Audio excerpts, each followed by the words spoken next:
Welcome everybody. अब हम शुरू करने जा रहे हैं हमारा thermodynamics, that is very very important for the jam physics. So thermodynamics itself is a very scoring subject.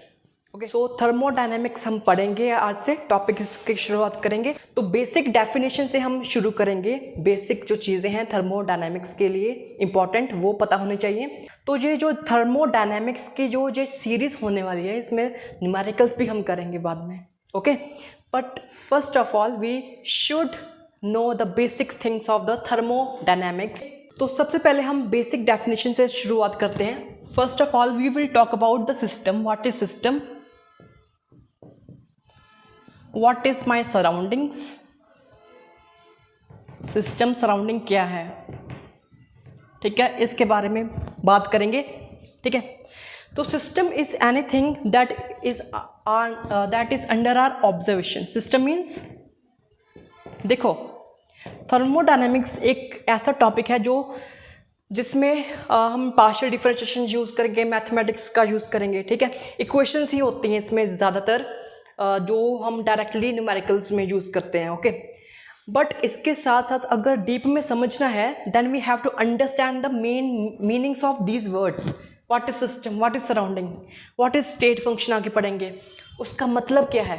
Okay, so definition पता होनी चाहिए हर एक वर्ड की। System means an, so system means what is system?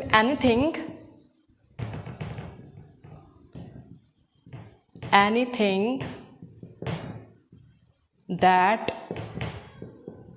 is under or observation.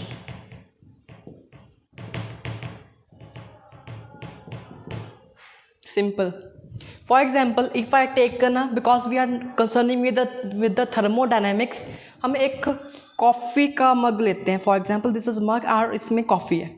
Okay, तो हम system किसको मानेंगे? This coffee को मानेंगे सिस्टम, या इस मग को मानेंगे सिस्टम, या जहाँ ये जो खाली स्पेस है इसको मानेंगे सिस्टम? किसको मानेंगे सिस्टम? हम सिस्टम ऑब्वियसली बात है, हम कॉफ़ी को ही मानेंगे ना, क्योंकि हम कॉफ़ी से ही देख रहे हैं कॉफ़ी से हीट निकल रही है कि नहीं निकल रही है। तो जो अंडर और ऑब्जर्वेशन है वो कौन सी चीज़ आ रही है? इसमें कॉफ़ी आ रही है। कॉफ़ी का हम टेम्परेचर नोट करेंगे, कॉफ़ी की इंटरनल एनर्जी कितनी है वो हम पता लगाने की कोशिश करेंगे। That's why our under our observation, coffee is our under our observation. Coffee जो है वो हमारे ऑब्जर्वेशन में आ रही है। ठीक है, तो इसकी ही हम बात करेंगे। अगर कोई क्वेश्चन मिला तो इसकी ही बात करेंगे ना। तो this is our system and whatever जो रह गया बाकी, that is our surroundings. And इन दोनों का जो सम है that is system. Sum means system और सराउंडिंग दोनों को अगर हम इकट्ठा बोलें that we call it as universe. Universe simple वो वाला यूनिवर्स तो होगा नहीं।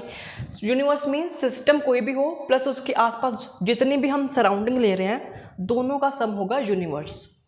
यूनिवर्स के बारे में एक और चीज़ that is very very important, that we can treat this line is very important.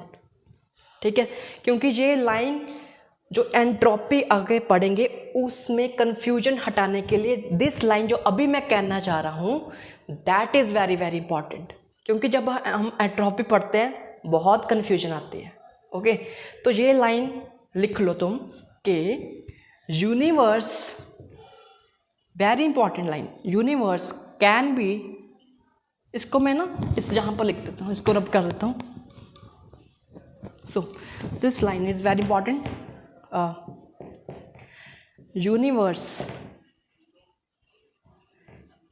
Can be treated as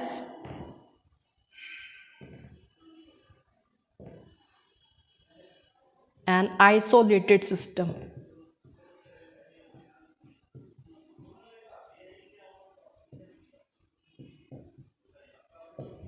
ठीक है, तो यूनिवर्स क्या है?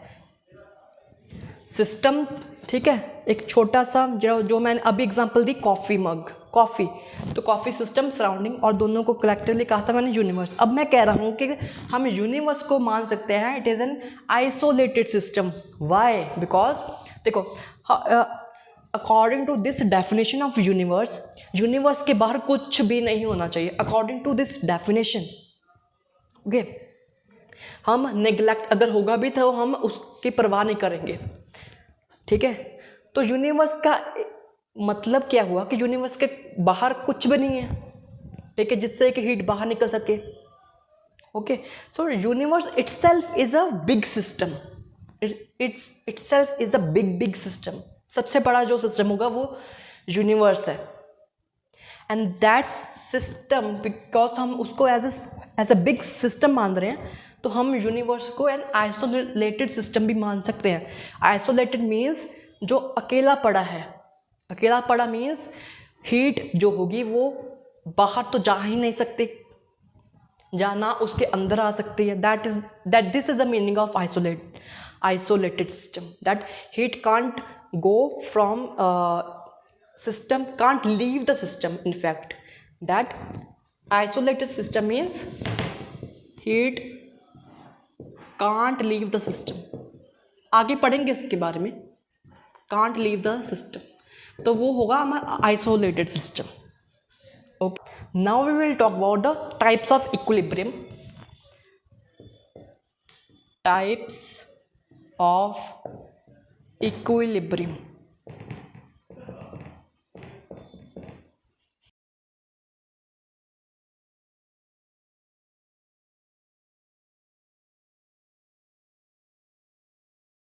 तो सबसे पहले तुम यही बताओ कि थर्मल, कोई भी थर्मोडायनामिक सिस्टम है, जैसे आइडियल गैस दी गई है तुम्हें, ओके, तो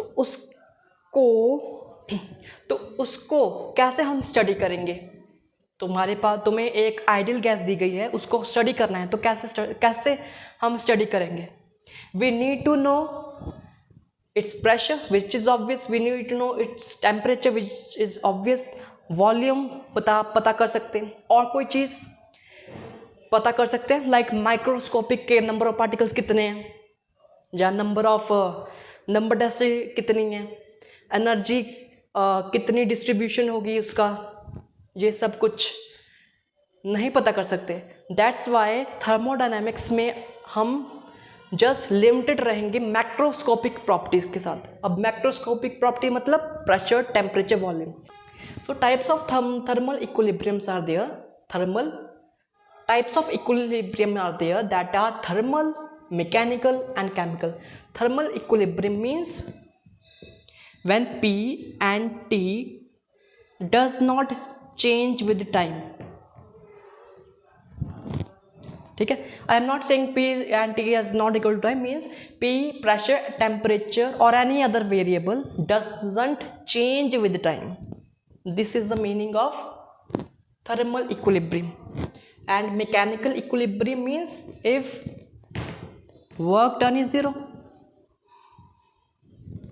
if work done is zero, like if you take a cylinder and contains an ideal gas, but piston जो है ना, जो piston है that is rigid, वो हिल नहीं सकती, that means वो up and down नहीं move हो सकती, that means we are talking about that work नहीं possible हो सकता, that means mechanical equilibrium आ जाएगा वहाँ पे, ओके।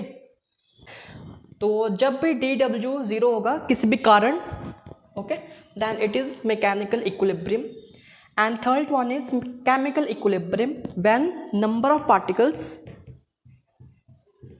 are constant, ठीक है, when number of particles are constant. So these are three types of equilibrium. इसका थोड़ा सा और बता दूं, chemical equilibrium means अगर मान लो कोई chemical reaction है, ठीक है, उसमें A टाइप्स और B टाइप्स में रिएक्शन हो गया, तो A टाइप का जो नंबर ऑफ पार्टिकल्स है दैट विल डिक्रीज और इंक्रीज, B के भी डिक्रीज कर सकते हैं या इंक्रीज कर सकते हैं। हमारे पास पार्टिकल्स हैं, if they are changing, like A particle लिया था, अगर A चेंज कर रहा है then it will not be in chemical equilibrium. It simply means that वो जो पार्टिकल्स हैं अगर रिएक्शन ना करें किसी के साथ, ओके, तो उनका नंबर सेम ही रहेगा, उन्होंने उड़ तो जाना नहीं है, वो अंदर ही रहेंगे ना, ठीक है। हाँ, एक ही पॉसिबल है that if they undergo some kind of chemical reaction then their number density, their number of particles, so the number of particles will decrease और इंक्रीज, वो केमिकल इक्विलिब्रियम में नहीं होगा। But if number of particles are constant, जब कोई reaction ना हो रहा हो, जहाँ दो मिक्सचर हैं गैसेस के और वो बिल्कुल भी इंटरेक्ट एक दूसरे के साथ नहीं कर रहे, then also the number of particles are means constant, तो तब हम कहेंगे केमिकल इक्विलिब्रियम। तो अगर तीनों हमारे पास कंडीशंस एक साथ मिल जाएं, मतलब थर्मल भी हो, मैकेनिकल भी हो, केमिकल भी हो, then we call it as thermodynamic equilibrium, thermodynamic equilibrium. This is okay. So important था थर्मल, मैकेनिकल एंड केमिकल, और इसके आगे हम अपना फर्स्ट लॉ पे आ जाते हैं। First law of thermodynamics,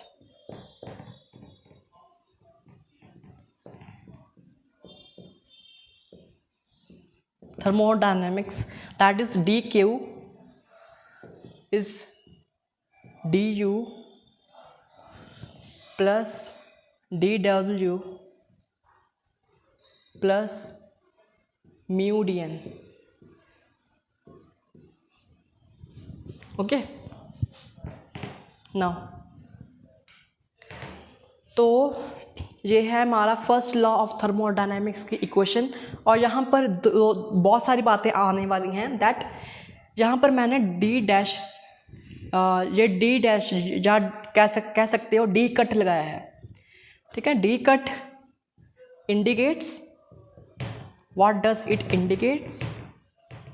it indicates in exact differential,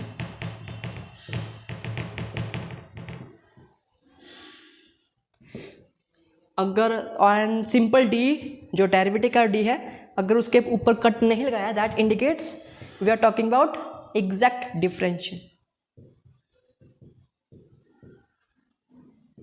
अब है क्या चीज़ ये इन एग्जैक्ट एंड एग्जैक्ट, ये हम थोड़ी देर बाद पता लगाएंगे इसका।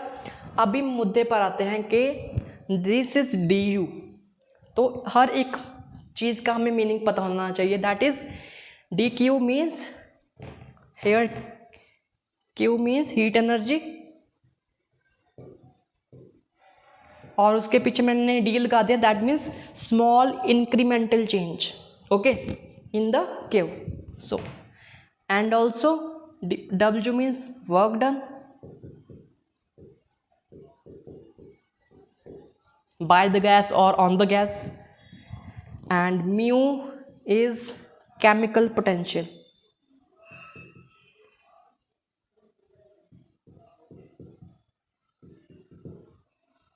सो what is the meaning of this equation? इसका मीनिंग अब हमने समझना है, यहाँ पर रुक नहीं जाना है, ठीक है। थर्मोडायनेमिक्स में यही मिस्टेक होती है, we learn the formula and we stop it, we have to also analyse what is the meaning of this equation. So if we are giving, suppose we can also take out the heat energy from the system, but suppose we are giving heat to the system, तो जो heat energy है वो कैसे काम में आ सकती है, how we can utilize that heat energy, this is set by our first law of thermodynamics. तो क्या कह रहा है that it will be utilized in, so it will be utilised